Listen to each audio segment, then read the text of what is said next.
নিষ্ঠুর কবর, কবর রে। কত মানুষ জীবনে কত দেশে যায় আবার ফিরে আসে, কবর নামের দেশে যারা গেছে গো আর ফিরে আসে না।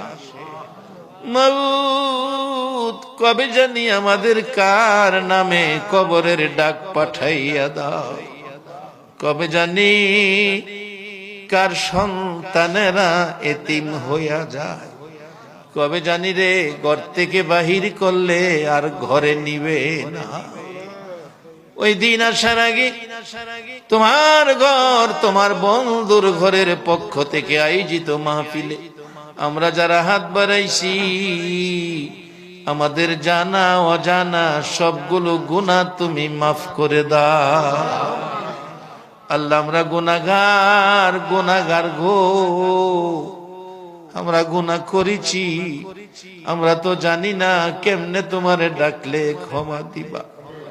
শুনেছি শেষ রাত্রে গাছের ডালে ডালে পাখিরা মধুর কণ্ঠে তোমারে ডাকে রে আল্লাহ। আমরা তোমার আদরের সৃষ্টি, আমরা তো তোমারে ডাকতে জানি না।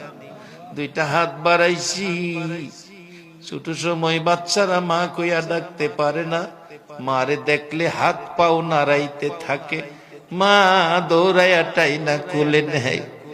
আমরা ডাকতে জানি না, দুইটা হাত বাড়াইছি রে আল্লাহ। কে কত গুনাহ করেছি, কে মেয়ে কে পুরুষ, কাউরে কিছু কইও না আজকের মাহফিলে। আমাদের জানা অজানা সবগুলো গুনাহ মাফ করে দাও।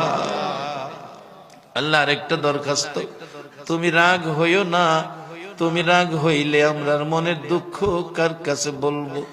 আজকের মোনাজাতে যারা হাত বাড়াইছে রে, মেয়ে বুঝি না পুরুষ বুঝি না, কার জানি মানাই রে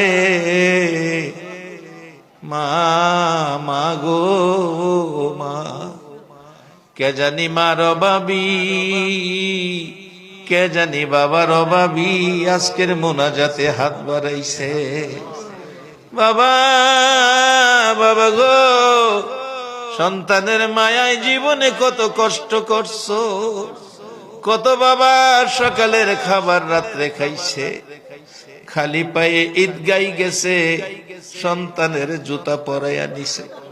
কত বাবা 3 বছরের পুরান জামা গায়ে দিয়া ঈদগাই গেছে গো, সন্তানের নতুন জামা পরাইছে।